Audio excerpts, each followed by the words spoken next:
drinking, womanizing, and fighting. Dad's gone to jail, and I'm like, and so has mom. Diagnosed Okay. with, PTSD, Okay. with anxiety and depression. Substance abuse is rampant in combat vets. Yeah. But everybody's hiding it. Talk about a lot to take in one moment. Oh, it gets worse. I look like a felon, let's be honest. I'm prepared to die. Yeah. The most important factor to a healthy well-being is feeling connected. Welcome to From There to Here, a safe place where we will explore some of life's adventures so that you do not feel alone. Hello, everybody. Happy Monday. This is Jess and Shannon with your favorite podcast, From There to Here. Starting off your Monday and your week on a happy, joyful note. Jess, what's in your heartland? My personal stalking of our guests' photos Like, of his trip to, I know, right? His trip to Africa. They are the most beautiful Oh my gosh. photos of wild animals you will ever see. So I bet. you're amazing. I appreciate that. Yes. Wow. Cool. Shannon, what about you? Oh gosh. I had like 5 in my brain and then you just asked me and I was like, oh, what's my heartland? So my kids, well, the twins are 4.5. They'll be 5 soon. Have started swearing. And it's so hard Please to tell not. us the hawk one. Is that what you're going to say? He just is like, That I've been telling everybody about this story. Yes. Now you have to tell well, you can tell our it guests. then. No. Oh, fine. I'll tell there we Shannon's go. heartlands. Oh, So my apparently Shannon's texting me what Hawk has been saying, and he said, wait. what the fuck? Yeah. He said, what the fuck? And then he said it again. And then he said, I love saying that. Yeah.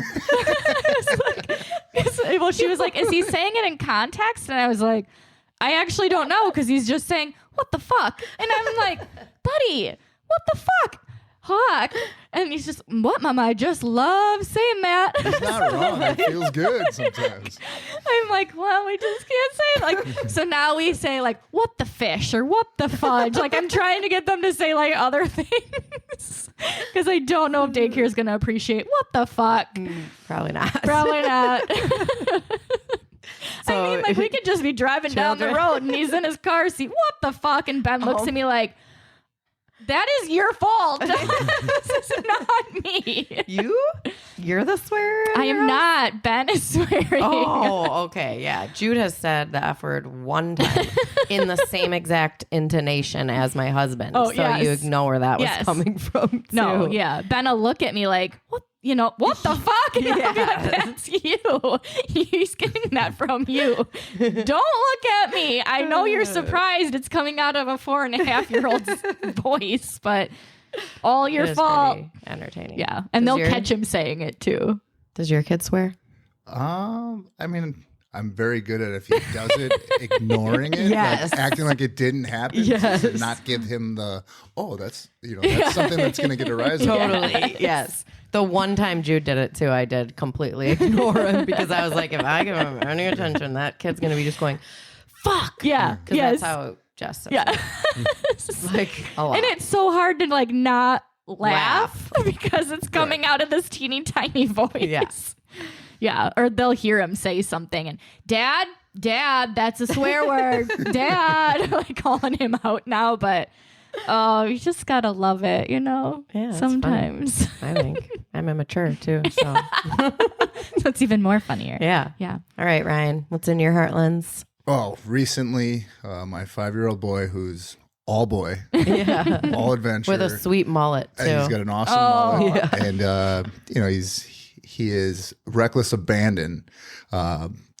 When he you fall on the pavement and you skin your hand a little bit. Oh, sure. Bumps and bruises. He is my wife's last child. I have 2 stepdaughters that are older. Okay. It's her only boy. It's her baby. Oh, sure. So she's way more like, oh, come here. Yeah. Try it out. And I'm trying to get him to be tough, right? So if he's seriously hurt, I'm not going to do that. But if Of it's something course. very minor, the other day I was like, all right, man, does that hurt? He bumped his hand on the pavement. I was like, that hurts for a few seconds, right? Yep. It's like, if you don't think about it and you work through it in your mind, then you can be tough. And he's like, I don't know if I can do that. And then I was telling him about a Marine that I served with that lost his leg. I said, this guy got his leg blown off. And when I went up to him, I was like, he wasn't crying because he's tough. And he's like, well, Dad, I'm not tough. That would really hurt. And I was like, tough is a choice. That guy chose to be tough. And so then he hits his elbow on the tree, and he'd look to see if I'm looking. And then if I'm looking, he's like, all right, I'm tough, Dad. Yeah. And then if I'm not around, or if he If doesn't Mom's see looking. me, if Mom's there, he immediately goes to her. So we're camping last weekend, and he comes around the corner on his bike around my truck, and I've got all the wood piled up, and he just wrecks himself to the point where I might have been crying. He just wrecks himself on the wood pile. There's splinters, there's blood, and he goes, I'm gonna be tough. I was like, yeah. He was like, you got it, boy. We've had some of those conversations with the twins because Hawk is very much like tough guy, right? And then Riggs, which is interesting. Hawk was born first, and then Riggs. Hawk is much more the daddy's boy. Riggs is much more daddy's or mommy's boy. He biffs it, and it's tears, and it's cry. I mean, we fell yesterday, and he's got a scrape on his knee, and he's limping around, limping up on the little scrape. Yeah. And trying to put jammies on last night. Don't put it over the owie, Mom. Don't. Oh my gosh. Yeah. So I hear you.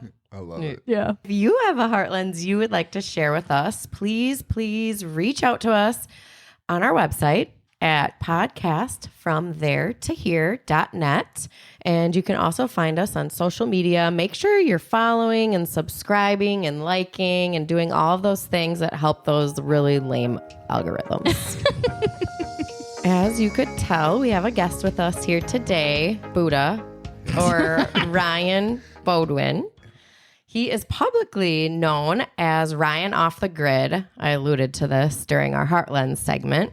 He grew up in Door County, Wisconsin, spent 5 years in the Marine Corps Infantry with a combat deployment in Iraq in 2004. Yes. Wow. That's 20 years ago now. Yeah. We have a 20-year reunion coming up. Oh, you guys have reunions? Yeah. That's amazing. I love that. After a multi-season run, both behind and in front of the camera for hunting shows on the Pursuit Channel, Ryan still does media for the hunting industry and primarily focuses on nonprofit work with veterans in the outdoors. That's me. So cool. I know. What a much-needed offering, too. The outdoors is a calming place to be. It's therapy. Yeah. It really is. Absolutely. So I feel like we kind of told one of your secrets already because you're here to talk to us today about addiction. Yeah, I'm an open book. I would say I've been an alcoholic since I was probably a teenager and haven't really tackled it until about the last 7 years. Oh, okay. What age did you have your first drink? Oh, 5th grade, probably. 5th grade. Oh, wow. Yeah, What? It was a Miller High Life, the champagne of beers. Oh. 2 of them. Me and another kid in my class took our bikes and raided my dad's fridge. I was going to say, yep. And went out into this, it was like a gravel pit. And I mean, it was pretty much go from there. One of our first questions was really going to be about if the addiction started before or after Iraq. I don't know if this is true, but it seems to be that a lot of people come back from combat and have addiction problems. Or trying to It's a cope lot of your with. environment, though, too. You Okay. know, we live in Wisconsin. Yeah. My family is known as drinkers. I mean, I wouldn't call them alcoholics. I mean, that's for the individual to decide. Sure.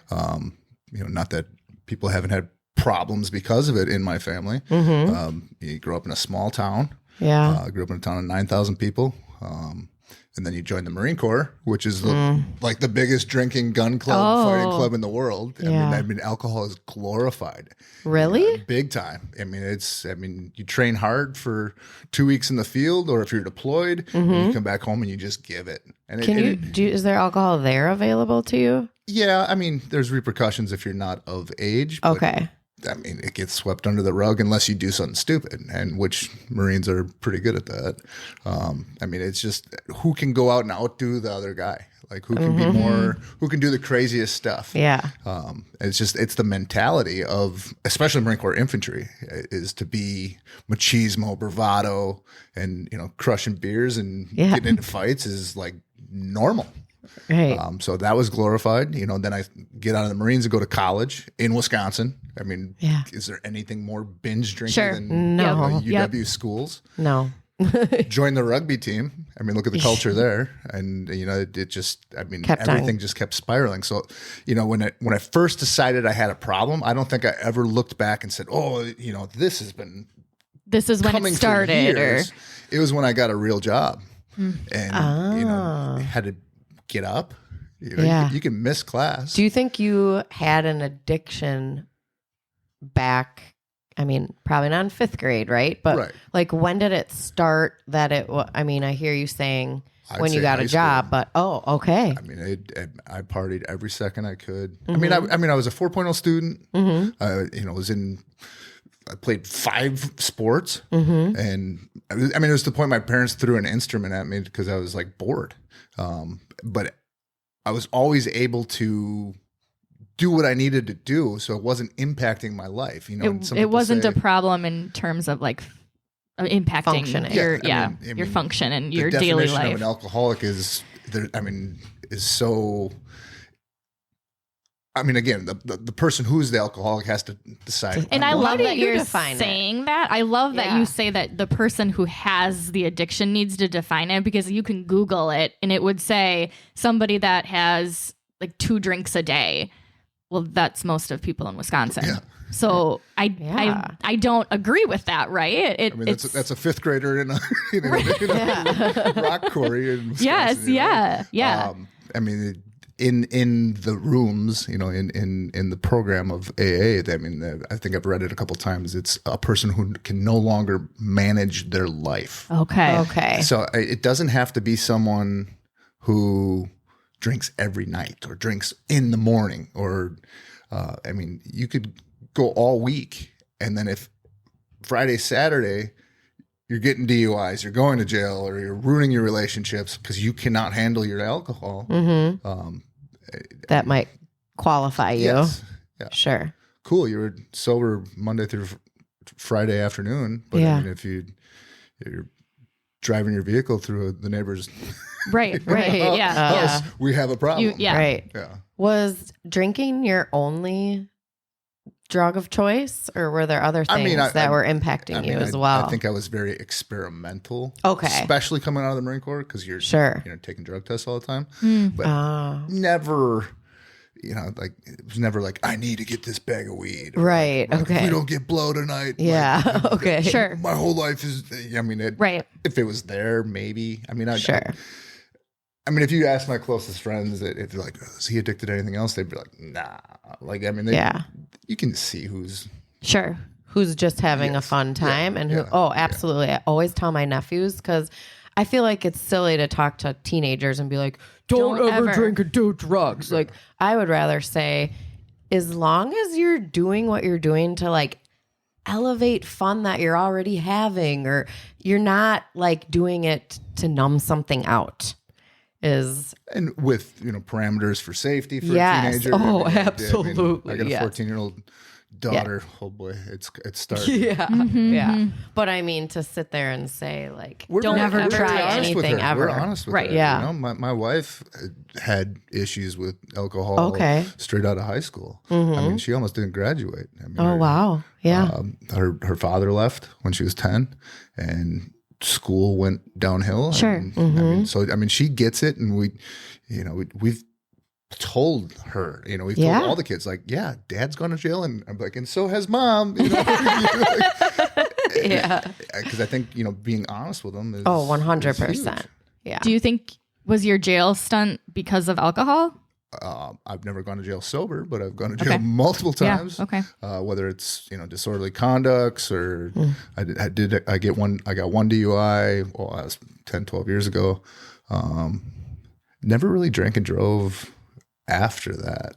I just found a place where I could drink the rest of the night safely. I did have one major police incident, and I think we can get into that later. But Okay.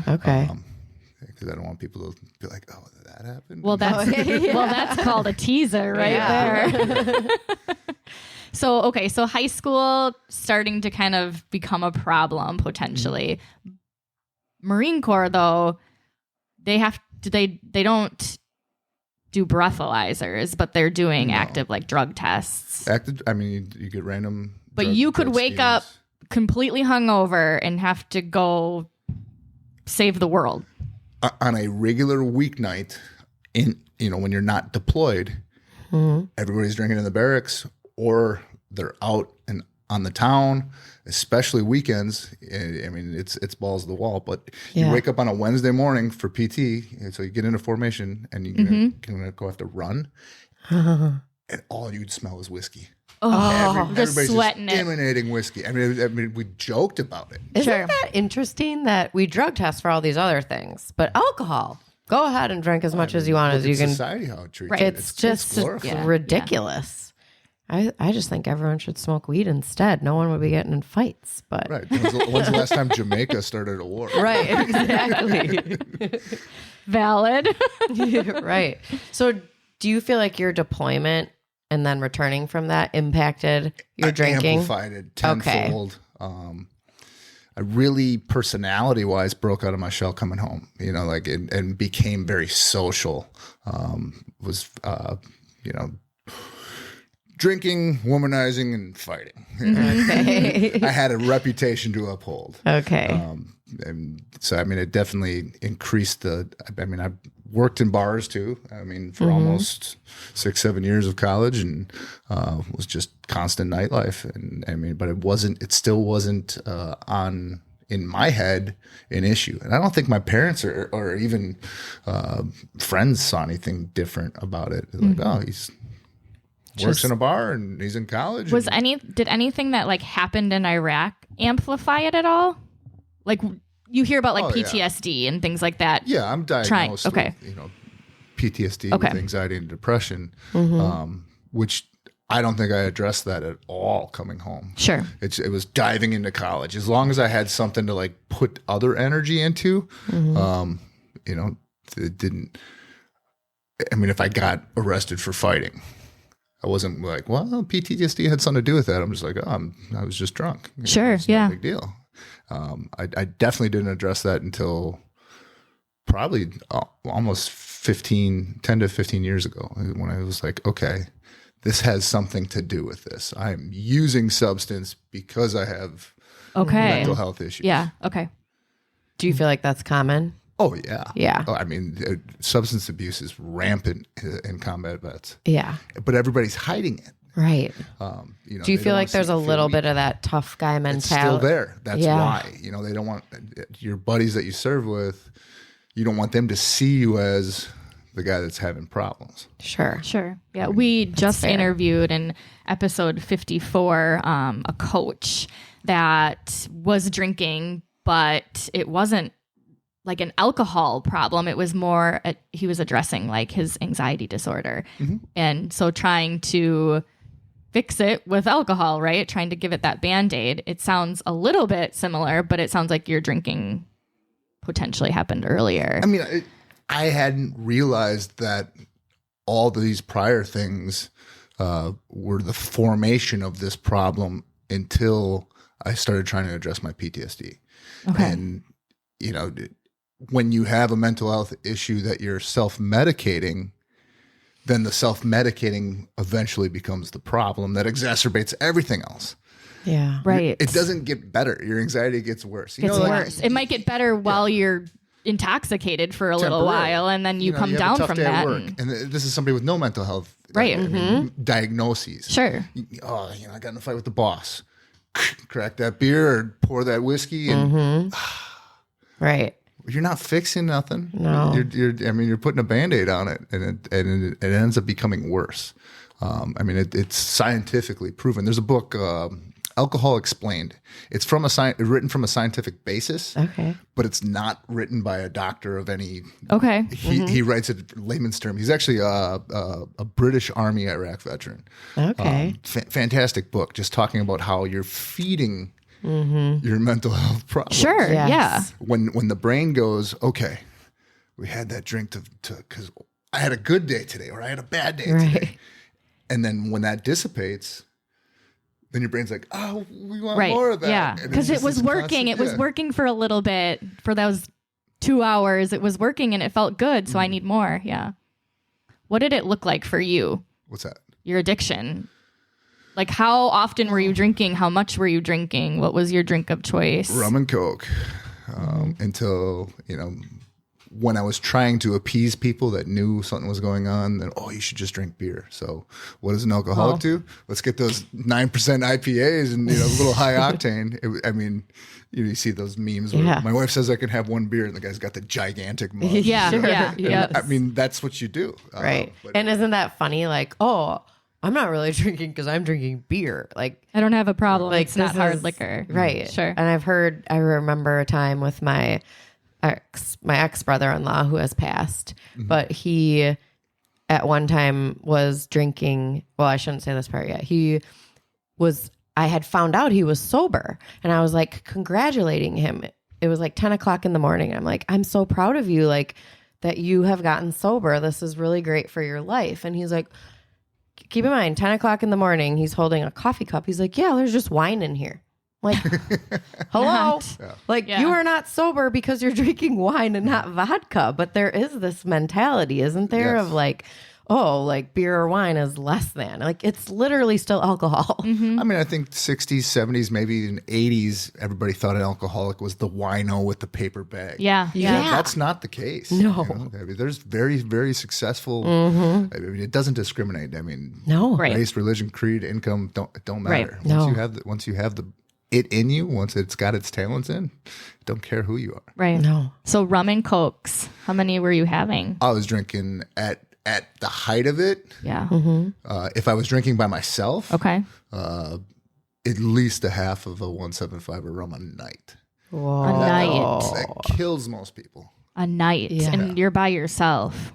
And the drinking by myself started, I don't want to say in college. I still had enough activity. I was still playing rugby. I still had, at least pass my classes. Still had a job. I had Sure. Odd jobs, bar jobs. Once I started working, I actually got a degree in history and then a teaching degree. I taught at MPS for a year.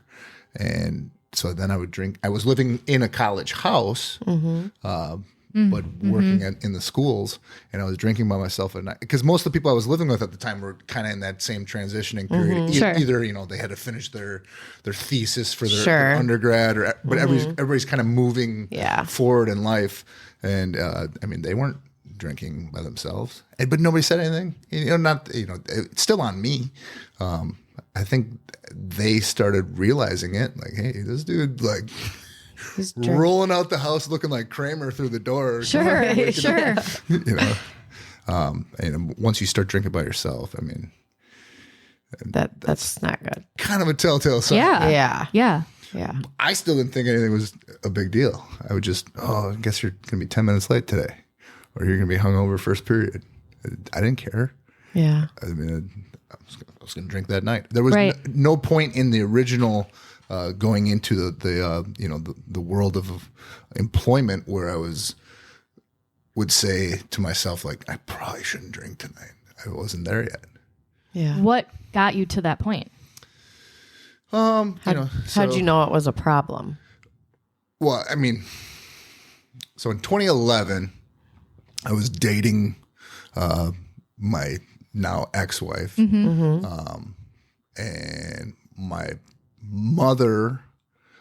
I had a full-time job. I was working for the federal government, office job, My mother had cancer 3 times. Wow. I got a promotion and got sent to Baltimore, or was leaving for Baltimore. I remember speaking to her. I went back to my hometown to say goodbye to them, and because I've been gone for a while. I mean, and something was different about the way she said goodbye to me.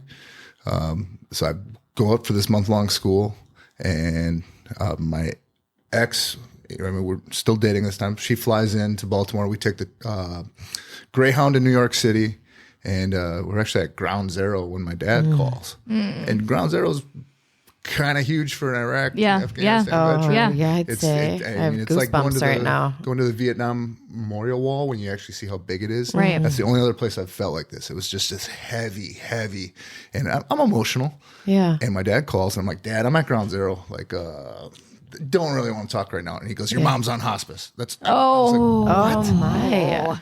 so, I mean, this is, I want to say, Talk about a lot to take in one moment. it gets worse. Oh my gosh. And this is something I have talked about. Yeah. If I do a little bit of public speaking, but a lot of people that follow me, or someone tells them this or it somehow comes up, they're like, what? Yeah. Because it gets worse. So we take the Greyhound back. I put my ex on the plane. And I'm going to stick it out because I talked to my mom that night. And she's like, you need to finish. This is a huge promotion. And it was like a huge monetary And sometimes when you are put on hospice, that doesn't mean you've got days. It could mean you have months.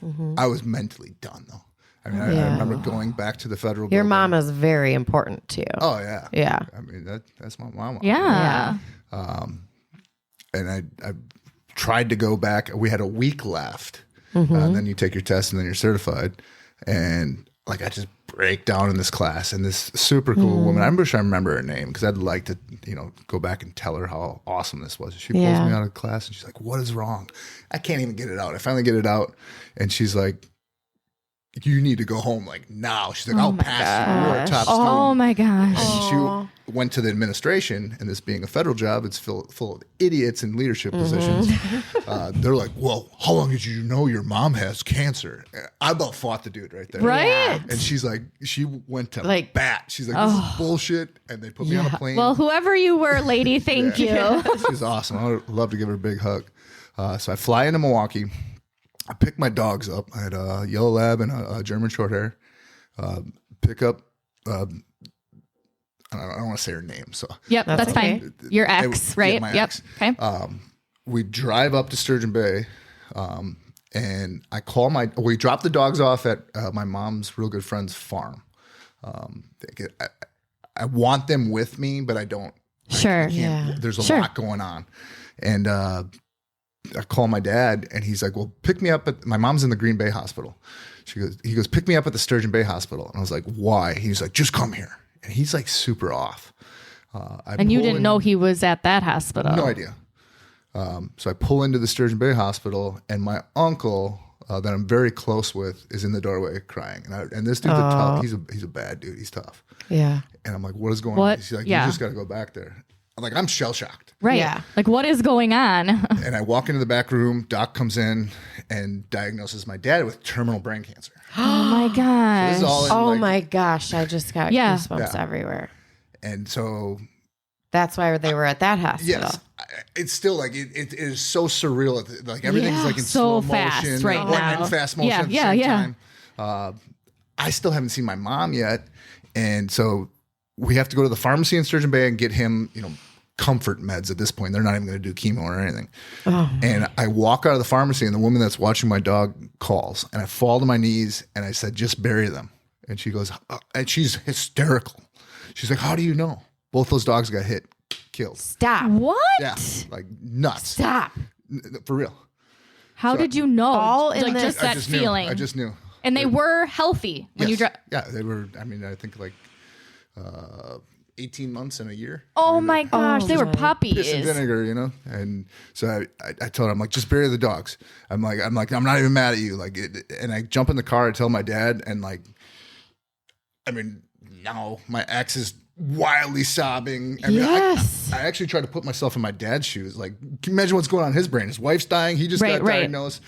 he's like, I don't give a shit about your dogs right now. He didn't. Sure, mean that. of course. No. There's just so much. Want to going get on. to your his So, like, wife. the weirdest ride ever to Green Bay. We roll into Green Bay. So I haven't seen my mom in a month.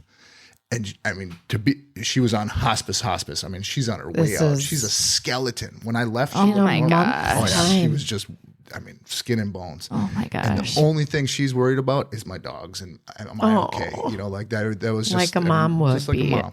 You know, so that night, you know, and I say all this to give people background, but also this is what propelled everything to a whole new level of drunkenness and Because you had a lot that you all in one moment you were hit with. that was the worst day of my life. I mean, how do you top that? You know, You Exactly. Really, you never will. no. I mean, so I get my dad home, and I call the woman who's watching my dogs. Her husband answers, and he's like, I know you said to bury these dogs, but he goes, you need to do this. I'm here waiting with you. The hole's already dug. And I'm like, you're right. So I pull up, I see him, and it's not good. And we put him in the hole together and bury him, and it's just this awkward silence. And I look at him, and I was like, you have any booze? And he's like, I was hoping you would say that, which was a completely appropriate time to do it, you know? Yeah. Sure. And drank with them, really made sure that, like, you know, like, this isn't your fault. It happened. This sucks. This is terrible. Yeah. I mean, I still, when I talk to the woman, she you can see it in her face. Yeah. Like, she'll never get over that. Right. Yeah, right. So I leave there, I go to the liquor store, and I buy just a 175 of rum. No chaser or nothing. And rum is horrible with Coke. Yeah.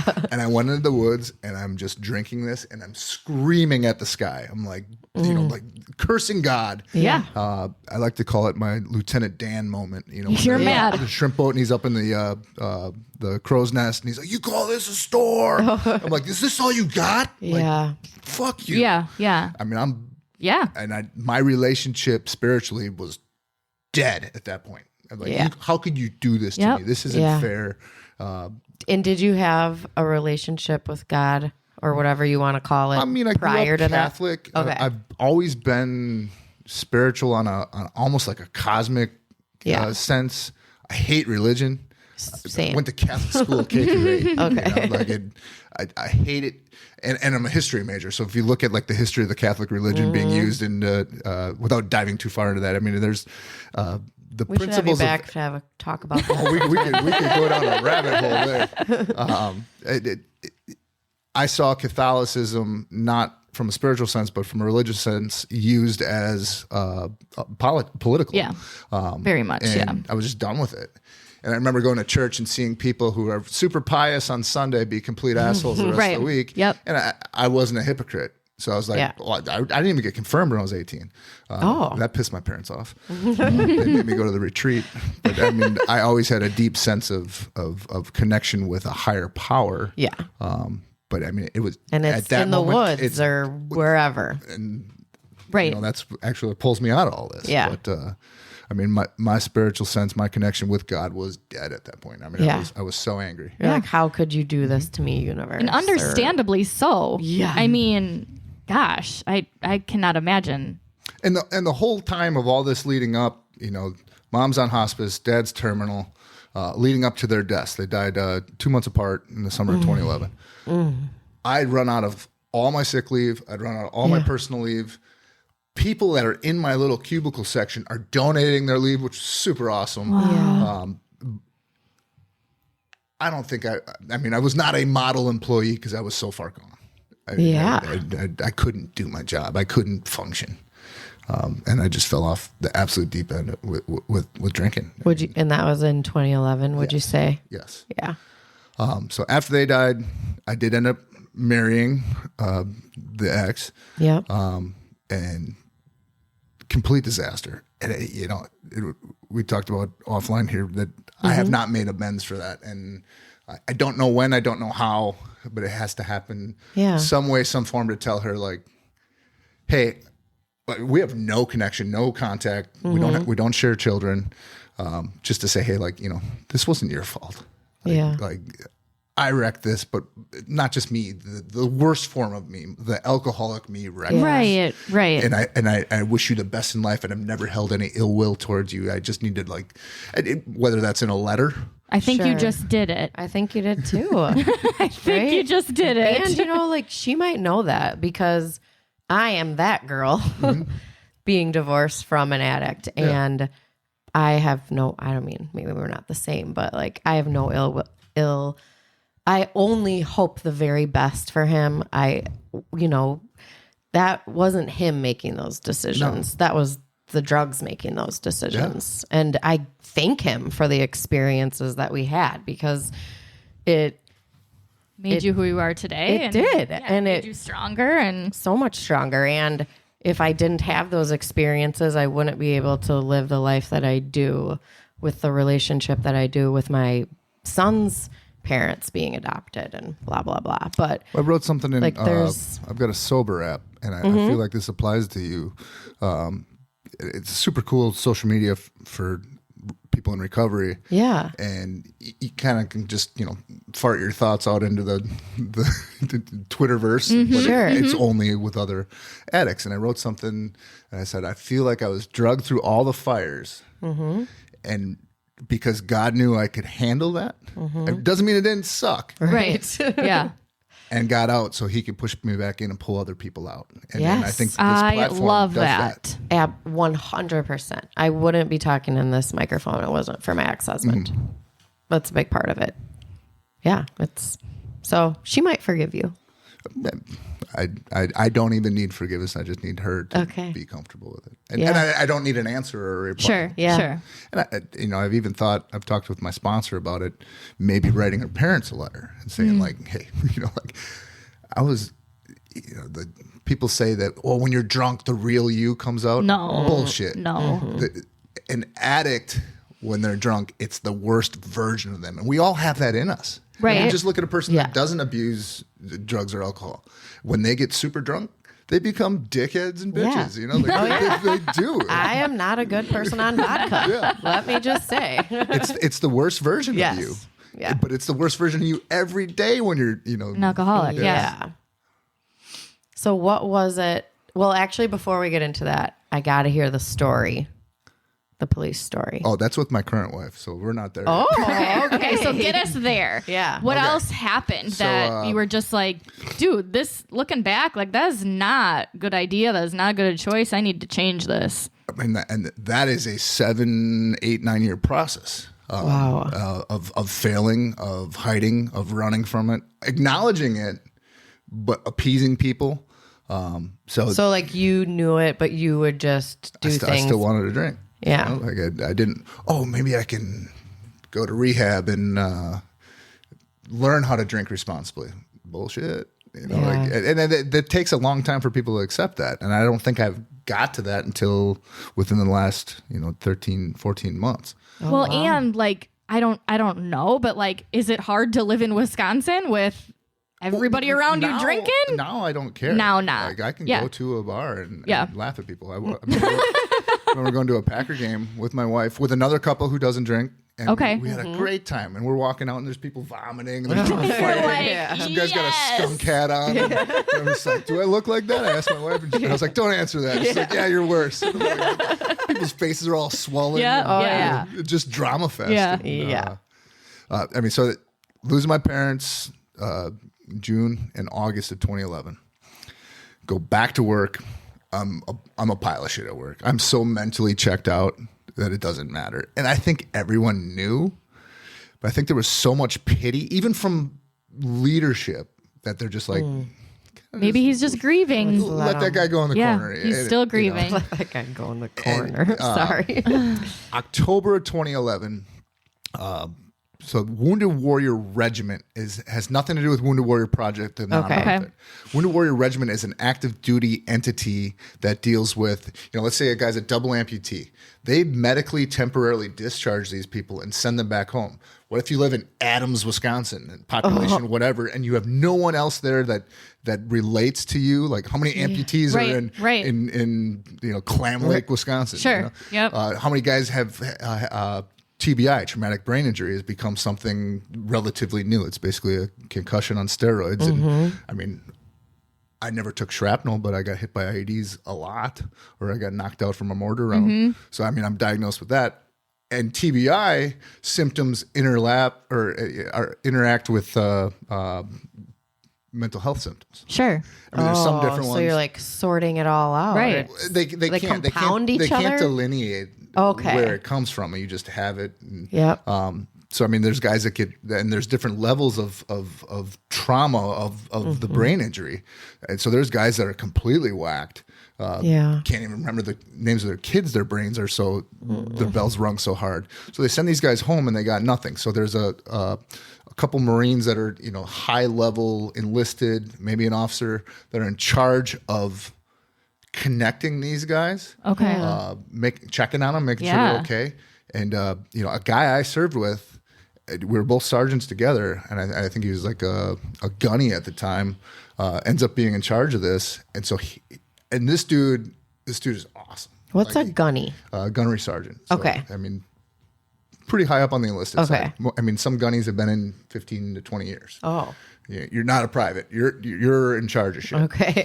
From a staff level, you're not just in charge of a little squad. You're in charge of like all kinds of administrative, logistical stuff. Okay. So he's tasked with being in charge of this, and this dude went above and beyond and started finding events that had other veterans at it, and sending these guys to him, or having a gathering, like he's one of my best friends in this whole world, and just for him to have that insight, he calls me up and he goes, "There's this duck hunt in Horicon, Wisconsin." And at this point in my life, I hunted. I was not a hunter. I hunted a little bit. My parents didn't hunt. I would have thought you grew up hunting, knowing your Facebook page. I bought my own shotgun when I was 13. I did go deer hunting with other extended family. Okay. Yeah. But that was the extent of it. I mean, I went when other people, you grew up in a town like that. All the other kids are doing it. Yeah. There was no hand-me-downs. I had to buy my first set of blaze orders. There was nothing. Yeah. My son doesn't know how good he's got. Yeah, seriously. So I mean, but I hunted a little bit, and even with people that we're mutual friends with, because those two knuckleheads. I mean, playing rugby. I mean, they got me out a little bit, but I didn't know what the hell I was doing. Oh wow! But he's like, okay, there's this duck hunt, and it's a veteran event, and I was like, I'm not going.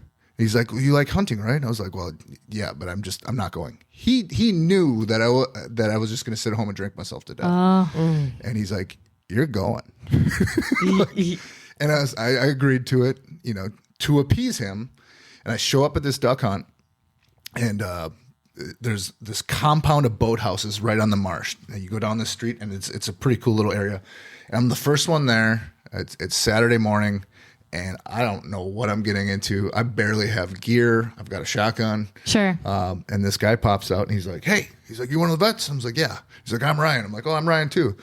And he's like, okay, you're going to be in my boat. We got a reporter with us though, so you got to behave. And I was like, just by the way he said it, I'm like, I'm already going to like this guy. And so Ryan Boy is his name. We go out with him, and we go out with Paul Smith, who's the outdoor editor of the Milwaukee Journal, still is. And we go out, I think we shot one duck.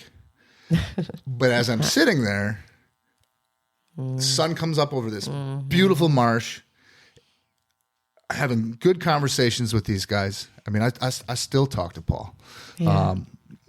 But me and Ryan really connected. And, the duck didn't matter. It was just being outside. Like I was starting to kind of feel like, I'm like, oh, maybe there's something to this. Maybe this is what I need. Yeah. And you were sober the whole time in that boat. That morning. Yeah. Okay. That night, not so much. Sure. Okay. What about, how does the sound of guns shooting impact some? Most vets that have been in hardcore combat, when you see those little signs like "Be careful with fireworks," veterans live here. Yeah. That dude never even, he went to Qatar or Doha. It doesn't bother you.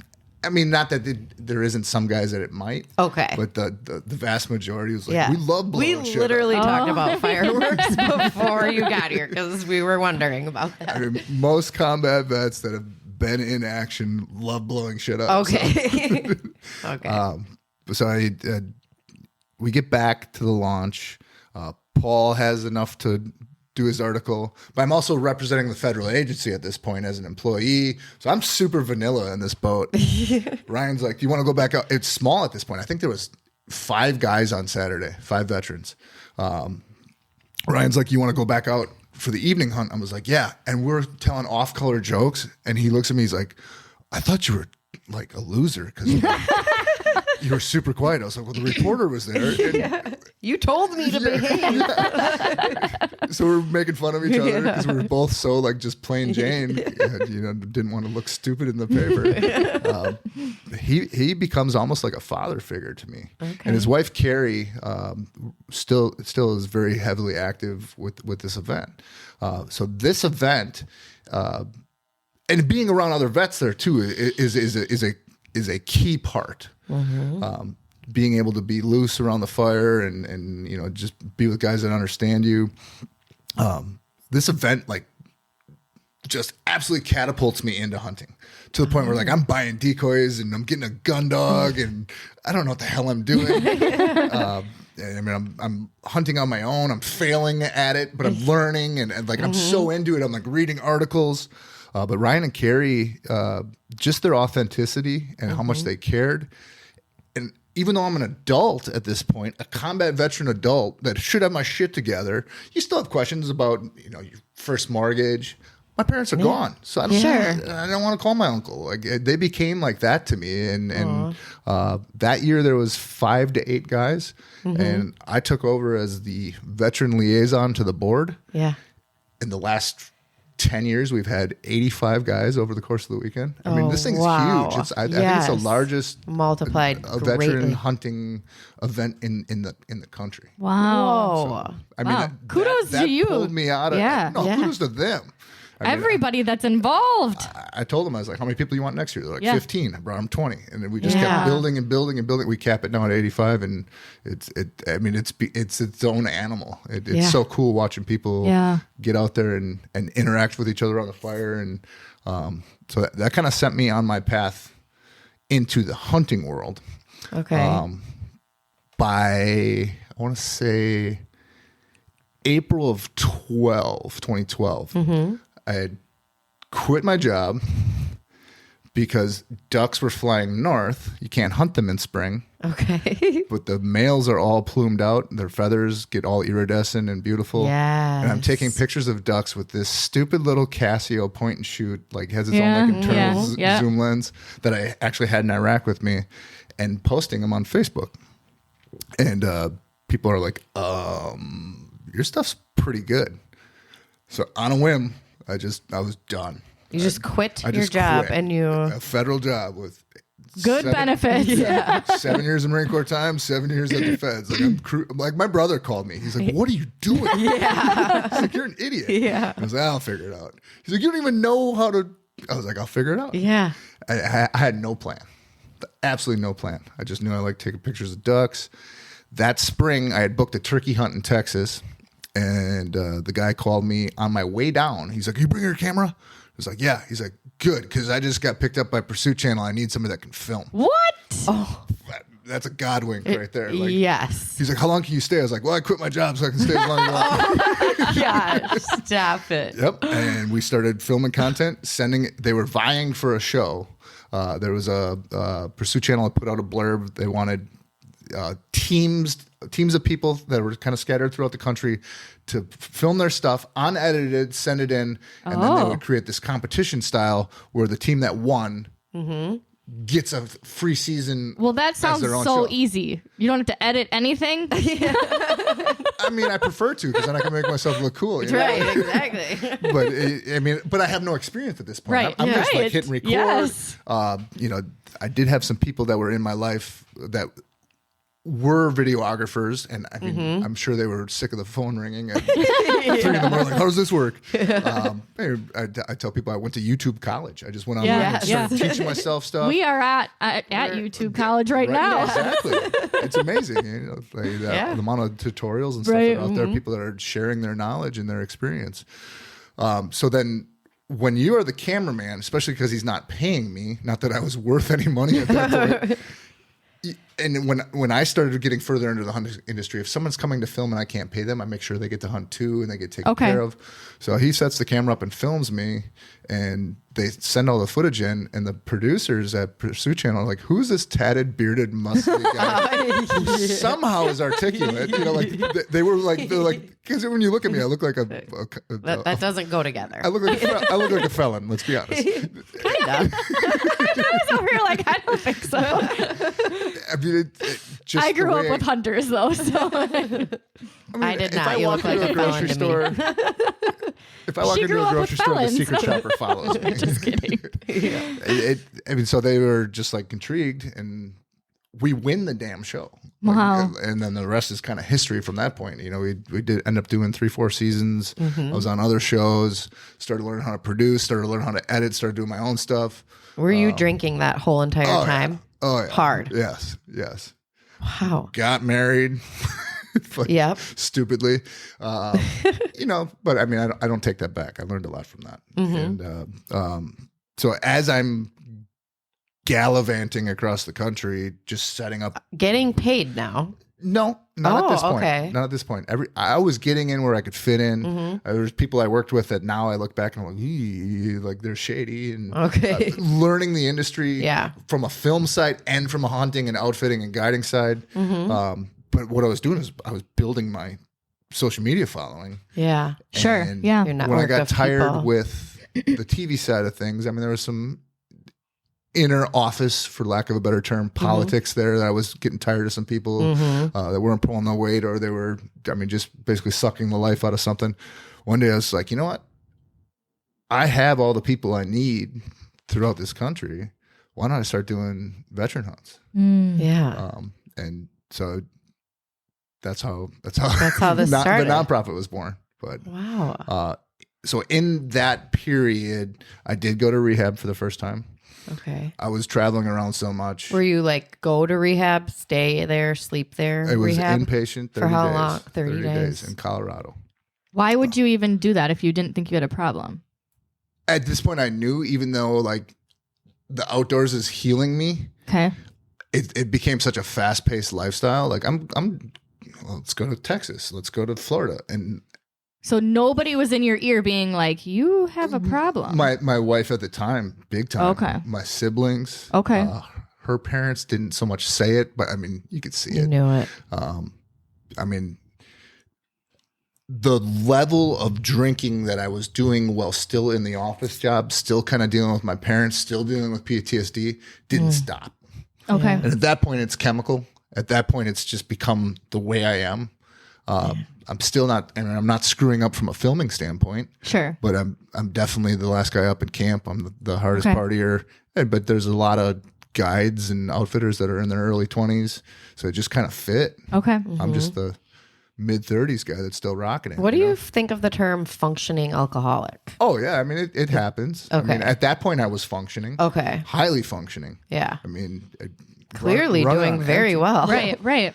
And that's the biggest problem. And that book I told you about highlights that. As long as everybody else is looking at you from the outside going, wow, he's married, he's got a house, he's got this cool job, he's writing articles for outdoor magazines now. Like, as long as you can portray to everybody else that everything's good, they don't ask questions anymore.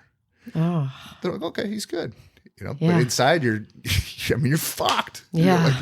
Yeah. So I don't know what the actual straw that broke the camel's Okay. back to go to that first rehab, but I know people were fed up. Because people always say you've got to hit rock bottom.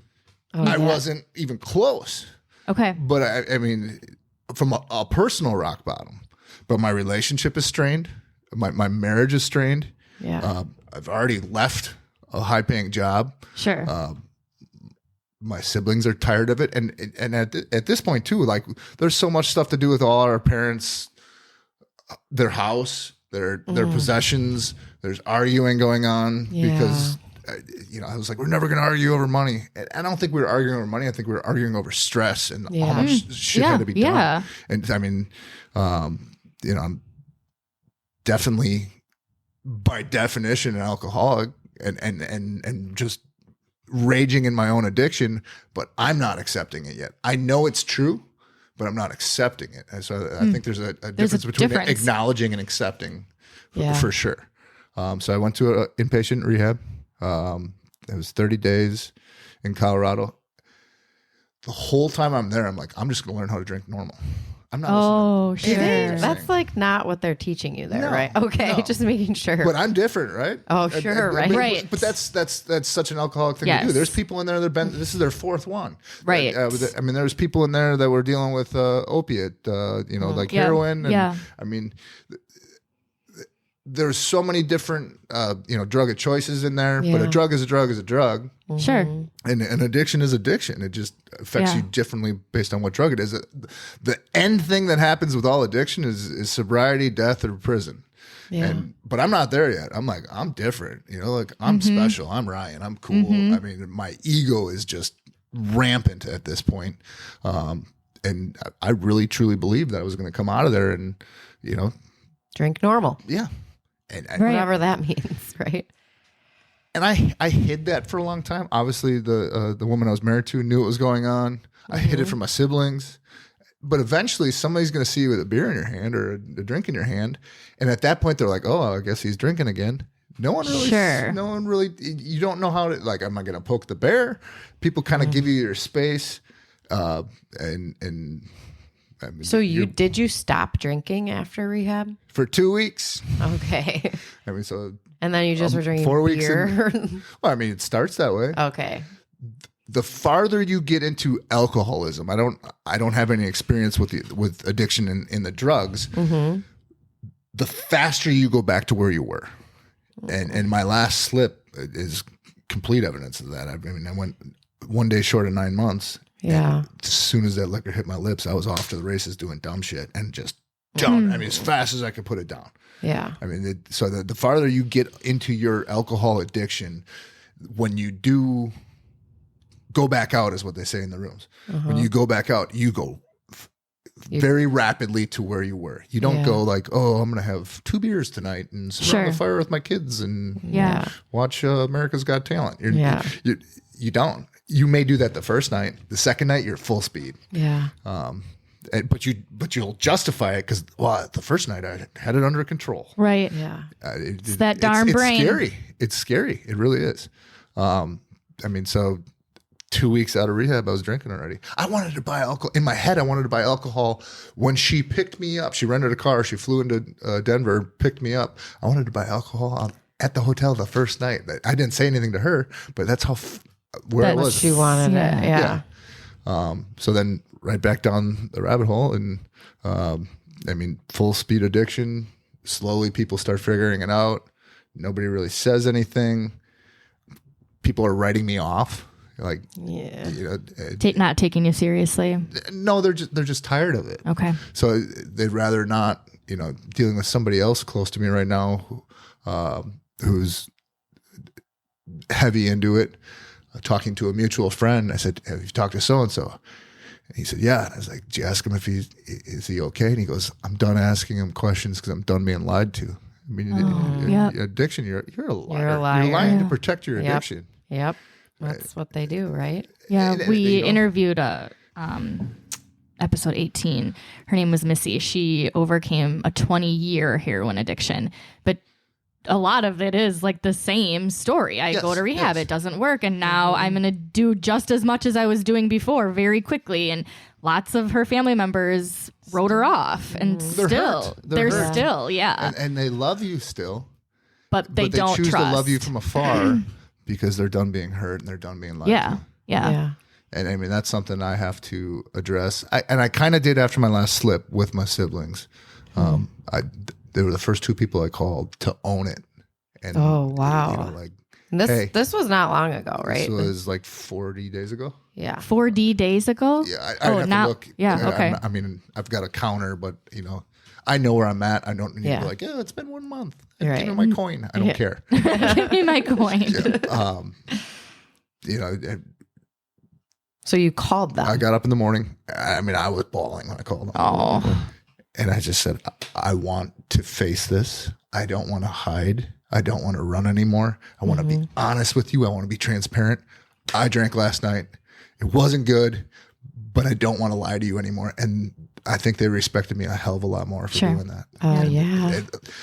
And I mean, this slip, I mean, I feel like I fell up the stairs. I feel like this, like, I was so worried how many people I was going to let down. And and I publicly owned it too, because, you know, I was spiking the football when I had 9 or 8 months, and all these people are rallying around me, and I'm inspiring people. And I was like, you know what? This needs to be addressed. Yeah. And it's okay. So I'm just going to like throw out all these interviews that we've done, but did Terry say something about like how you almost have to slip in order to fully recover? Because you have to learn. It's a learning process that when I slip, it's worse than it was before, or now it's getting better and now I can own up to it and I'm closer to not ever slipping again, possibly. Well, this, I think I have like 12 and a half of the last 13 months of sobriety. This period is the first period I took it serious. So everything leading up to this is still appeasing people. It's still believing that I'm going to be okay. You know, I can drink normal. I just won't drink as much. When I would drink prior to this period of sobriety, I drank because I wanted to. And I never, ever, ever got sober because I wanted to. And there was nothing that happened. There was no major incident. It was just like I was done. I was so tired of it. I'm tired of living like this. I'm tired of feeling like shit. I'm tired of being a piece of shit. So to have a slip in that mindset, it hurt me. Like it hurt. Sure. Like I was mad at myself. But you know, like you said, the prior guest you had on, it's like something just clicked right after by being honest about it for the first time ever. Yeah. It took the teeth away from addiction. I told my sponsor right away in the morning, and he's like, come on over. I'm not going to yell at you. You know, I'm not going to be like, why didn't you call me? Because I've relapsed, and I didn't call anybody. You don't call people when you're going to relapse. Right. You don't want them to know. You don't want accountability. Yep. He goes, you know, we're going to figure out what happened. And he goes, we're going to punch this motherfucker right back in the face. And I was like, my boy right there. You know, like that's what I needed to hear, you know? Yeah. And we went to a meeting. It was funny too. So most meetings have a set reading or, you know, what the topic is for the day. And this one, you know, that whoever is administering the meeting is like, okay, does anybody have a topic? And my sponsor kicks me in the shin. He's like, relapse. So now I have to talk about it. You know? It was a big meeting, and like, I woke up the next day and I was just like, let's go. I mean, it was so much weight off my shoulders. And it was powerful too. It sounds very powerful. But there was another rehab in between. How many rehabs have you had? 3 inpatient. Okay. 30 days. 30-day-ish. So there was one that I did that was more of a PTSD related, which was court ordered. So I guess we can let this story come out. Yeah. I was in a rehab when I met my current wife. Okay. I lived in Milwaukee, and I had already Tindered my way through everything there. Tindered through. You know, I wasn't even divorced yet. That's coming out of the first rehab, and my ex, seeing like this isn't going to change. Yeah. You know, we decided to part ways, and I went off the deep end. You know, addiction wise, and being in a marriage that wasn't good. I latched on to physicality with women. So I was like, and Tinder wasn't a thing when I first got married. So I was like, hell yeah, this is like a menu. It is kind of like a menu. There's a neighbor across the street. I love Tindering with my friends who are not married yet. There was a neighbor across the street, a guy in his 50s, and he was a super cool dude. And he's like, bro, I got to ask you. We both kind of met to pick our garbage cans. And he's like, there's 3 different cars here yesterday, 3 different girls. And I just winked at him. He's like, okay. more than I needed to know. Yeah. But so, I mean, It's not a drug deal. It was a booty call. Like, I'm not functioning as a human being at this point. I dare say I'm addicted to the sex. You know, like I'm just anything bad that feels good, I'm in. Yeah. And I kind of, I made a Facebook post. Again, I've never been one for other drugs. I bought an 8-ball one night on no idea why, and just got coked up, drugged up, and fucking had a good old time. And I made a post that I did it. Like, that's how fucked up I was. Oh, sure. And my phone the next day. Oh, gosh. And they're like, and my family, like, you're going. Yeah. I was like, all right, I'll go. So I went to a rehab in Florida. So I changed my dating profile, not my Tinder profile. My wife's way classier than Tinder. I'm not, I'm below it. But I changed it to Green Bay. And, I grew up in Northeast Wisconsin. And I just needed a change. I need to sell this house. I need to get out of Milwaukee. I'm getting sober. Yeah. Everything's good. She will tell you that I reached out first. That's a lie. I love listening to your and your wife's relationship on Facebook. It's the greatest. I sent her a smiley face. Okay, it was me. Yeah. But that was it. Because I was kind of like the guy that I let him come to me, and she just kept popping up in this feed. And I sent her a smiley face. We start texting. I sent her a smiley face. I chose this rehab on purpose because most of them won't let you have a cell phone. They take everything away because people do drug deals. Yeah. Visitor day on Sunday is called Keister Sunday because people are bringing in drugs. Oh my God. Well, Missy would say she got the most. Yeah, the old butt wallet. Yeah, she figured out the most. It's real. Whatever it is. It's real. And then you're going to do the drugs that was in your friend's just in butt. your friend's asshole. Let's smoke this meth pipe. I mean, that's how crazy people are. Yeah. And it's them making those decisions. It's their drug of choice making that decision. Yeah. So we're texting back and forth. Can't really do that for alcohol, though, can you? We're like a little mini bottle up a butt's probably not going to do much for you. I got rum and I got whiskey.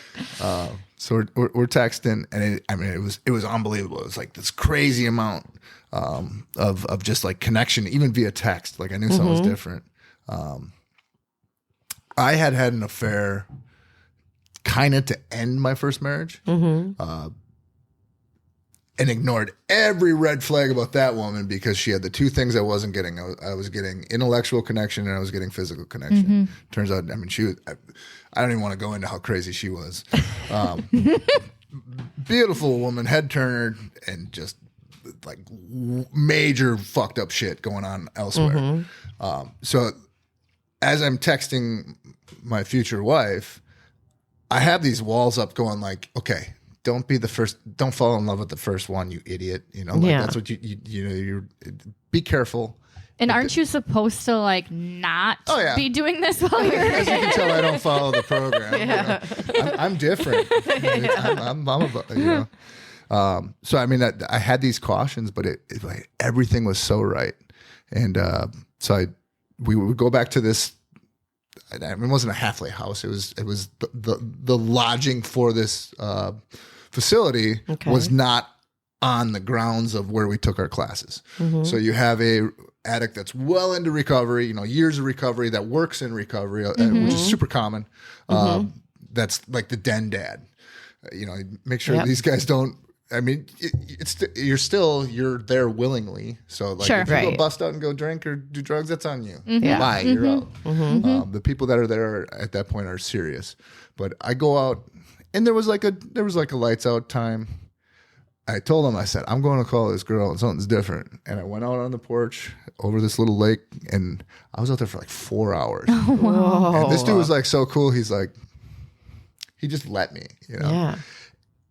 And all these different things that me and my wife had in common are she had dealt with addiction. She had dealt with so many similar things that we were so on the same page. She had just gone through a divorce. I'm not even divorced yet. Well, she goes like, well, okay. So where do you live in Green Bay? I was like, I don't. And she's like, well, where do you live? Milwaukee, but I'm in Florida. And she's like, what are you doing in Florida? I'm like, taking classes. Okay, which is true. But I leveled with her on the phone. And I said, look, I'm improving myself.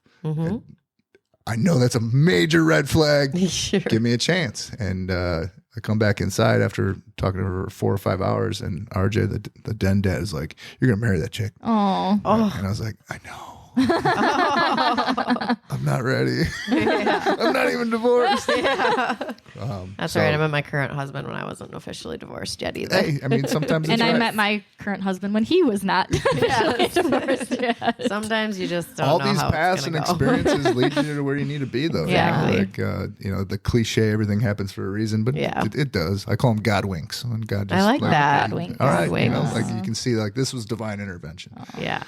So the police incident. Yeah. We got to get to the story. We're together for, I don't know, 3-4 years. And we have Sylvan. And we've got 2 older girls that are hers from a previous relationship. And so we have our son together. And he's still in a crib at this point. Okay. The first couple weeks of newbornish, I'm very helpful. I'm not drinking. I'm going to be this new great dad. That goes away really quickly. I pretty much hole myself up in the office and drink every night. Do you think it was the stress of being a new dad? I don't know. Or, I I can't put my finger You on don't it. know. And, Okay. there's an old guy in the rooms that says, when you try to figure out what it is, it's alcoholism, you dummy. Okay. Sure. And- Sure. and, I mean, that's pretty wise in a Okay. way. Yeah. It's blunt, but this certain night, I mean, I'm 3/4 of a 175 deep in rum. My goodness. The toilet's right here to my left. For some reason, maybe because I didn't want to make noise, I pissed in the sink. Oh, This is how stupid this is. Yeah. And she happens to hear me like rummaging around. Yep. Yeah. And opens the door and loses it on me because I'm Yeah. pissing in the sink. Fair. Of course. I've never, I flipped. Yeah. Absolutely flipped. And she's like, "I'm calling another Marine friend who lives about 15 minutes Okay. away.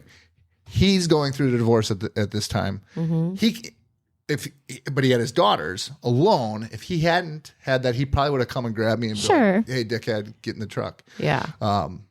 He decides that she's in danger. Oh. He calls the cops. Yeah. I know the cops are coming. I know the law. I'm going to get a domestic violence charge because of verbal stuff. Sure. That's Sure. the law. Sure. If they Yeah, come, it is. Yeah, it is. If they come, someone's Someone's getting in Seriously? trouble. Yes. Yeah. Whoa, I did not know The that. law is there to protect women who Yeah. are battered, who are like, you know, Yeah. got 2 black eyes, and like, he didn't touch me. Oh, right. But it also fucks a lot of people. This Yeah. almost ruined my life. Yeah. I know the cops are coming. I know I'm going to get charged with domestic violence. And when you get charged with domestic violence, you hadn't physically touched her. no, you just not verbally at all. Not were- at all. Okay. I mean, I just wanna I make probably that was very very clear. aggressive. I was probably kicking doors. Yeah. I mean, I did not touch her. Yeah. I know this is going to happen. And when you get a domestic violence charge, which is not a felony, it's a misdemeanor, but there's a federal law that you lose all your firearms.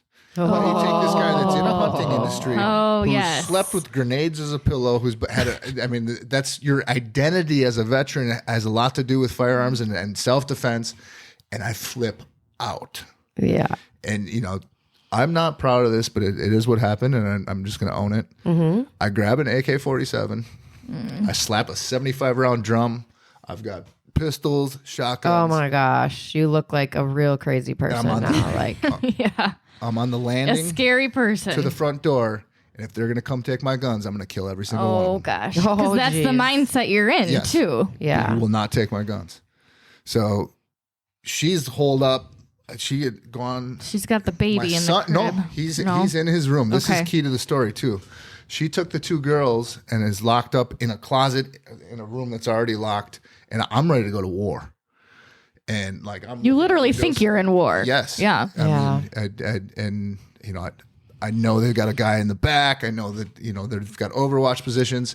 I'm thinking how I'm going to fight my way out of this, and then I was like, well, at least get out of here, and maybe I'll beat the helicopter because that. I mean, if you shoot a cop, there's going to Yeah. Yeah, that's not going to be good. be so. They're pounding on the door. They back off when they see me on the landing. I'm like, people are calling my phone. I'm like, I'm fucking fighting my way out of this. I'm psychotic at this point. Yeah. And I was like, all right, here we go. So I rack around and I go in the room. to say goodbye to my son. Oh gosh. Oh gosh. I'm prepared to die. Yeah. And I look at him and I go, what the fuck are you doing, man? Like that clicked you out. And I was like, if there's a firefight, my family's going to be caught in the middle of this. Yeah. I may lose them. I may lose my relationship with them, but they don't deserve this. So I walked to the front door, and a friend of mine who used to be a psychologist at the Madison VA actually had instituted a program. She's super, super smart lady, where they take combat veterans that are on the sheriff's department or police force, and if there is a veteran, apparently this happens a lot. Well, Sure. it's around it's all got to do with PTSD though. Well, I remember reading articles about Vietnam guys that are walled off in an armed standoff, and I remember sitting on top of the stairs. I'm like, I'm the non-vet on top of the stairs. Like, you could think that in that moment. I remember thinking that. I'm like, wow. I'm that guy. I'm like, holy shit, the Vietnam guys were right. Yeah. So they find sheriffs or whoever the jurisdiction of law enforcement that responds to the call. They have a roster. Hey, armed veteran standoff, call my Jones, gosh. Smith, and Johnson. The guy who receives me at the front door actually was in Fox Company. I don't know him personally, Okay. which I deployed with Gulf Company. We're in the same battalion. I mean, what are the odds? Very so, slim. yeah. But thank goodness. Yeah. Yeah. So, I mean, they What did they do right away? I still don't think I'm going to jail at this point. What? That's what's messed up. I was like, all right. You are in war. I You are changed my going to mind. war. I And was like, people, everything's fine. I'm That not getting little a boy domestic. saved right? your life. Oh yeah. So I mean, they arrest me. They charge me with multiple misdemeanor domestic violence enhanced charges. I remember, sitting in the bullpen at Brown County Sheriff's, and I'm divorcing my wife. She called so-and-so, and so-and-so called the cops. I'm never talking to him but again. you're still under the influence. Yeah, you're still loaded. got I'm alcohol. like, fuck everybody. I'm just going to take all my shit and move to Alaska. And I'm just like in this just weird, it's everybody War else's against the fault. world. It's everybody else's fault though, Yeah. right? Yeah. And then I talked to the lady. I forgot what her title was, but they bring me to basically a place that they make sure that I'm not going to. I need to be released to somebody's custody, and I'm Marine I serve with is the medic on the SWAT team in the area. So they released me to him. No judgment. He just comes picks me up. Like he probably knew some of those guys, Yeah. And then the When did they pick you up? That night? mean, they released me into his custody. Oh, wow. I mean, after I was no longer, blowing, intoxicated.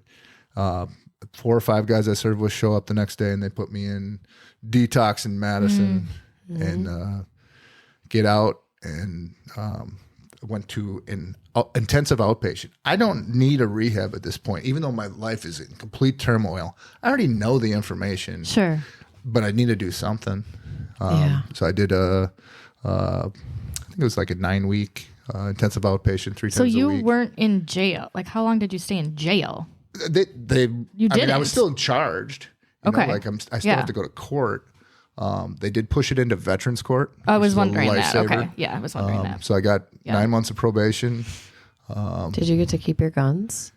They had to be stored off-site until I finished the probation. Okay. So I did 9 months. Sober for 9 months. Here's the wackiest part of it all. 9 months and 1 day, I started drinking again. Like, what the fuck, dude? Yeah. So that what is the my fuck, question. dude? What goes on in your head? Like when you have that glass that's empty and the rum in your other hand or the beer, whatever it is, before you take a drink, does your think that- conscience not talk to you? I think that was a period of what they call dry drunk. Okay. I don't know what that is. You're abstaining from alcohol, but you're not working on your brain. You're not working on you're not working on your sobriety. There's a difference between sobriety and abstaining. Oh my gosh. And sobriety is a complete revamp, doing constant moral inventory. I mean, there's so many like defects of character that I have in my life that I wasn't even addressing that now being, in sobriety that I'm like, wow, you suck at that. This is pretty shitty. And you're constantly self-improving yourself. Yeah. Yeah. So 9 months and 1 day, I drank. Wife was like, I mean, she took me back. Yeah, I was gonna ask that. She obviously did, but Yes. You know, there's heavy how long involvement. were you out of the house? Until they released the I don't know what it's specifically called. It's basically a restraining order. Okay. There's no contact, so I'm not even allowed to contact through third party. Oh, wow. So like you can't And see your son baby. during this time. Yeah. It was like probably a week. Okay. But I'm in a lockdown VA detox. you know, Okay. no chew even. I mean, I was going nuts. Yeah. No phone, no nothing. And, you know, eventually my lawyer got a hold of her and they petitioned the judge because she was willing to take me back. Which I didn't know at this time. Like I don't know. Of course, what's gonna yeah. happen. I'm in, Yeah. I'm in the loony bin with the rest of my people, you know, because I'm loony at this point. Yeah.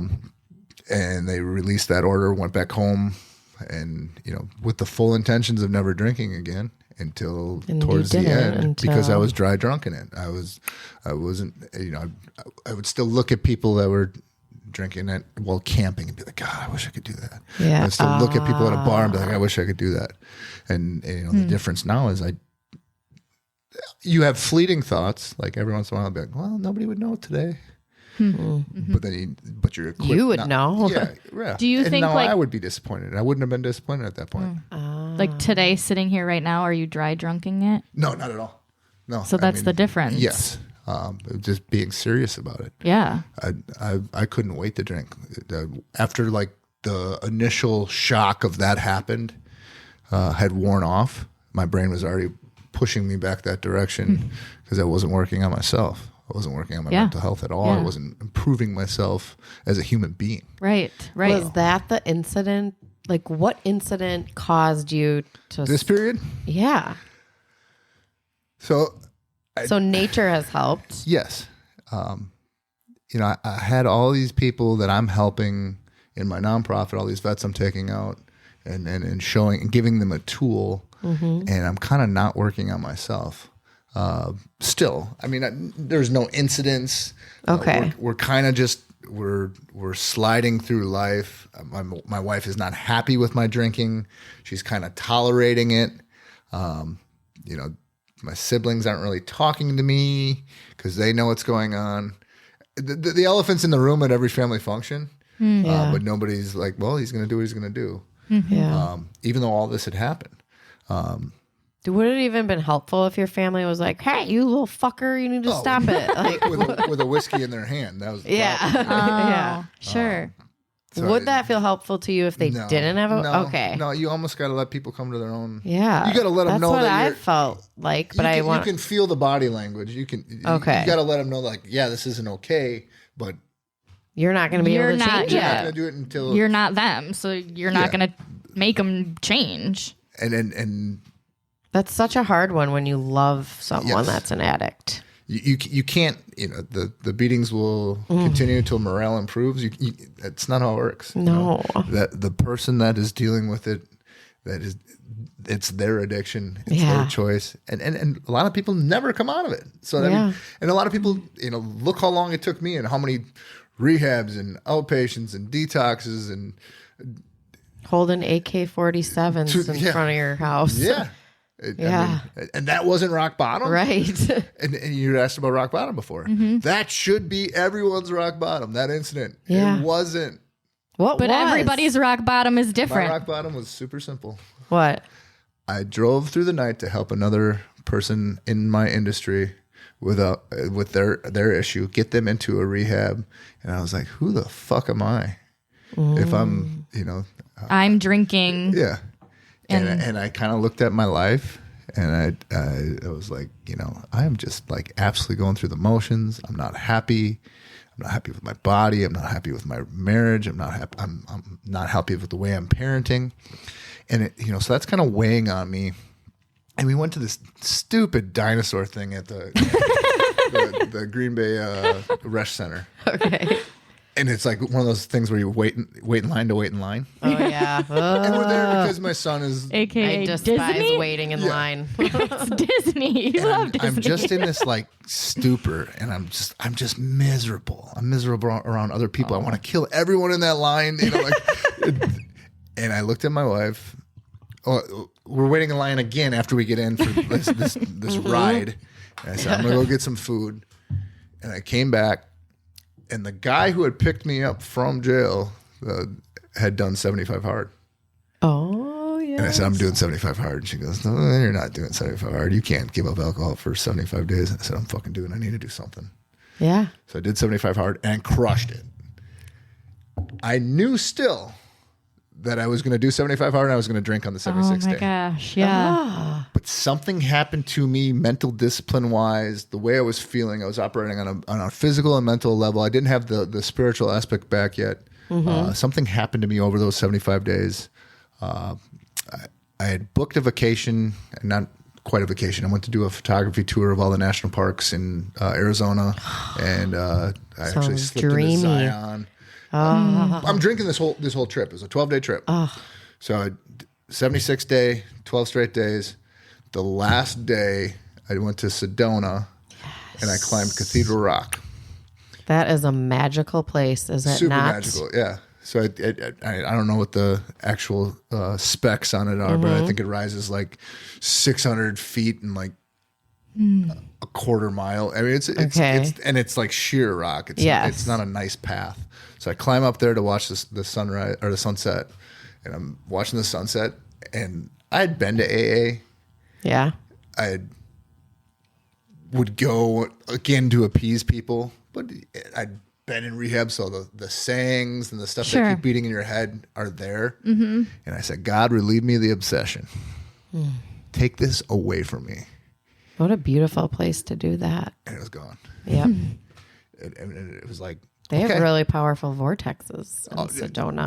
There was something work, there. Man. It was something there, you know? Yeah. So I got home.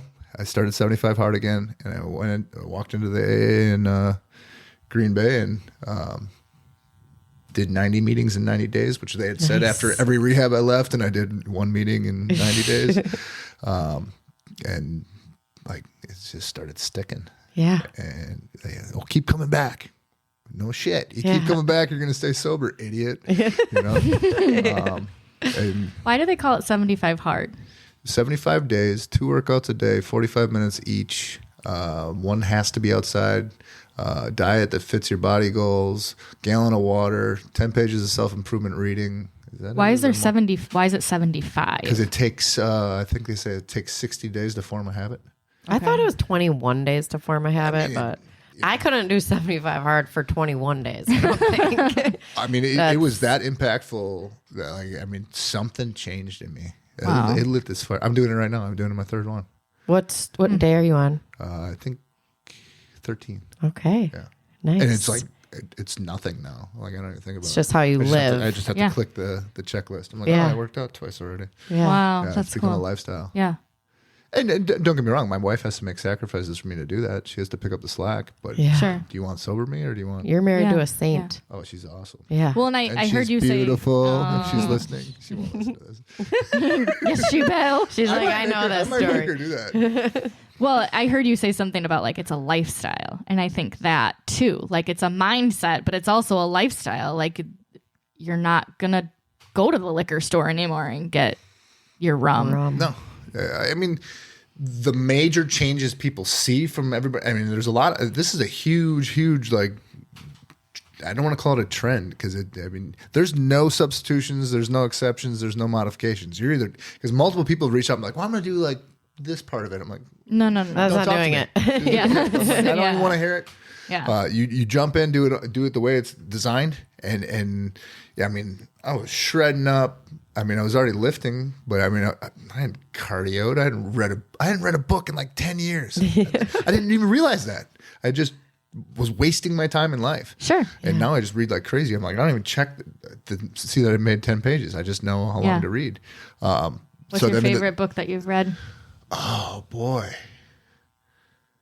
Becoming Barbarian Oh. by Jack Donovan. So I read all 3 of his books. It's all about masculinity and tribalism, and it'd be super fascinating for women to read though too. So I read all his books, and I'm like, I need to find out who this. I never looked up who he was. He's super gay. And it like shocked me. It shocked me. And you know, didn't fit there's nothing wrong with it, but I mean, I was just like, whoa, pages. I did not see that coming. Plot twist. I would totally hang out with him though. Like, Yeah. he's the guy you look at, you're like, we could go crush beers, you know, like. But no, you can't. Pun intended. But no, that the books you choose during that definitely. I mean, don't go read, you know, Chicken Soup for the. It has to be something that's super meaty and right, and you know, motivating to read. Yeah. Yeah, I don't know what it was, but it flipped a switch. So I mean, I was saying like the visual changes were obvious. Sure. I'd say day 4, like I was on a whole different gear. Oh, cool. Like this is what I've been missing. Well, you know? and not having alcohol. Yeah. Right? I mean, I could abstain. But, Okay. I mean, then you're dry drunk in it again. yeah. Right. But it was taking Dry that out drunk and then in it. adding a level of All the other pieces. Yes. Cool. I mean, the love guy that. that invented 75 Hard, Andy Frisella, I think the gotta look that podcast up is too. Real as Fuck podcast. Okay. Just an average Joe that kind of just one day had something like that. I was like, I'm done with this bullshit. And, Yeah. he's super motivating. So 75 hard, nature, What hunting, else? And God, and God. You found God. who was there on the Cathedral Rock, you know? Yeah. Just some of the things that have happened, you know, things that are too much to be coincidence in situations where I've needed it. You know, just going to Africa, had my slip, and I cannot tell you why I slipped. I just did. I drank one night, and you know, we talked about owning it, which took the teeth away. I felt like I regained control, a little bit of power to fight it. It happened at a point where I'm leaving to go to Africa. This is my 4th trip there. You're entertaining people. It's all inclusive. You know, they're spending 10 to 20 grand. We're rolling the red carpet out. I love airport bars. I love international travel. I mean, airport bars, look at that. You're sitting next to everyone at the airport bar is going to do something cool. Yeah, they're all happy. You know, and there's different stories and people, and especially, you know, you fly through like Dubai or something, you're drinking with a Russian oligarch and a Who? you know, Yeah. the last time I was there, there was a woman that was going back to Rhodesia, which is now Zimbabwe, because there was a coup that she didn't mention until we're Facebook friends. You know, she didn't mention until after we got back. She's like, "Yeah, I was kicked out. You know, she was exiled because she was a journalist. She was going back. She knew it was going down. Wow. I mean, that's how cool shit is. Yeah. So like, Yeah. that's something I've always, Yeah. always like really liked that atmosphere.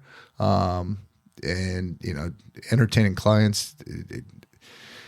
The guy that I'm partners with, who's this side, we got a partner that's Afrikaans, South African, a guy from Pennsylvania, hits me up like he didn't even know that I had my slip, and he's like, "Hey, guess what?" I was like, "What?" And he's like, "I'm a month into the program." I was like, "No shit." So we go over together. We could lean on each other. Yeah. The pressure was off in a way too. Sure. And we got up one morning. We were watching the sunrise. Gorgeous sunrises. I mean, think like Pride Rock with like Yes. Rafiki holding Simba Yeah. up. Yeah. Like, I would actually put on A Circle of Life sometimes on my Spotify. I like cry to that song. I am not kidding you. I cried on that Sunrise Rock. I cried. I put I don't even know who the artist is. It's Something in the Orange. That song. Okay. Was that Zach Bryan, Luke No, Bryan? I don't know. You know, it's Okay. a super heavy song, like emotionally. I just start bawling out of gratitude. You know, Yeah. that's Yeah. the difference on this trip. But me and him are sitting there watching the sunrise, drinking coffee, and we looked at each other. We're like, "You remember the last trip?" Like we're two idiots. We'd be up all night long, and you're still running a business on top of it. Sure. And it was just completely different atmosphere. Yeah. It's Zach Bryan. Yes. Zach Bryan, Luke Bryan. She no, looked it up. I gotta right? look it up. I don't know. Sorry, Zach Bryan. You're not Luke Bryan. Luke Bryan's kind of douchey. Well, What an amazing journey. Right? We're not done. So Yeah. What are you going to do to keep yourself sober? the gift of sobriety. There's another little saying Yeah. from the rooms. To keep it, you got to give it away. And you know, we're doing this right here. Yeah. Somebody may listen to this. Yeah. And Yeah. be like, I'm not alone, or I identify with parts of his story, or I thought I was fucked up. You know, like Sure. look at this guy. Are you a sponsor, or you just have a No. sponsor? No, Okay. I will not be comfortable being a sponsor Okay. until I have at least a year consecutive. Okay. And I finish the steps, which Okay. I'm hung up on step 4, which is Okay. a complete moral inventory. And I just keep adding shit. I was like, oh, remember when you kicked that kid in the shin? Third grade. I will be. I would say I advise people Okay. being public about it. Vets, non-vets, childhood friends, people have come out of the woodwork. Yeah. Be like, I don't know where to start, and I can at least get them started. Yeah. And watching or listening to or seeing those people in complete desperation, and I call it the gift of desperation. Yeah. Until you're completely desperate, you're not going to do anything about it. You're going to, I use the word over and over, appease, because that's all addicts are doing is they're appeasing people till they can get their next fix. Yeah. So to give it away and seeing people that are at that level that you were at, and they do something about it and they're starting to make changes. I mean, that key. And I have to be an example. And, you know, like, again, when I drove through the night to go see that guy and put him in a rehab, I was like, who am I to fucking sit here as I drop him off and go drink, you know? Yeah. This is, you're a hypocrite. I don't want to be a hypocrite. Yeah. You know? Yeah. Well, congratulations on how many days now? 38, 40. Something like that? Okay. Yeah. Yeah. It's on my counter. Okay. Almost 40 or a little over 40. Congratulations. I can't wait till it's a year. Then I can say congratulations again. And then I don't Big come back steps. and be like, well, I can drink responsibly now. I won't let you. I won't let you. Well, can you say the name of your nonprofit? Just Yes, it's High Point Adventures. High Point Point Adventures. And what is your Wait, nonprofit? Adventures? High Point Adventures. Adventures. Okay. What's that? Can you tell us some details about that? So we take, it depends on what the hunt is. I mean, there's hunts where we got, 5 or 6 slots, like a duck hunt. I can take multiple people. If it's something a little more specialized, like a bear hunt, or, we eventually Trip to Africa? We eventually want to corporate, that was talked about on Pride Rock. Yeah. Getting a guy, that'll be a, severely wounded guy that we'll have to make the adjustments for. Sure. Disability limitation wise. But we got events all over the country, duck hunts, fishing events. And it's only veterans. Yes, at this point. We do help out with some other nonprofits. I mean, having done this for a while, you start knowing who's doing things for the right reasons. Hey, I need a bear outfitter. I've got a tag, and we have this kid with terminal cancer. Oh, yeah. Okay. Make a phone call. I mean, there's a lot of stuff that gets done behind the scenes. Yeah. We Is there a do website? No. Okay. everything is done social media wise. I actually Okay. put So more Facebook. Instagram. I put more stuff on my personal, or not my individual public page, the Ryan Off the Grid page. Okay. Because I reach more people on there. Oh, okay. And I really got tired of managing like 7 social media pages. So Be quiet over there. it's a full-time job. Yes. It could be, yes. I've got a troll page too, but my wife's like, you waste more time on this thing. All right. So people can find you on Ryan Off the Grid. Ryan Off the Grid or High High Point Point Adventures. Okay. And then Ryan Off the Grid is on YouTube, Instagram, and Facebook. Great. So. We always end our episodes with some sort of inspirational quote. Oh boy. I know. Do you have one? Fucking be somebody. Thank you for listening and being a part of our community. Please follow us on Facebook and Instagram. If you'd like to connect, we can be reached at podcastfromtheretohere@gmail.com. We hope you continue on this journey with us.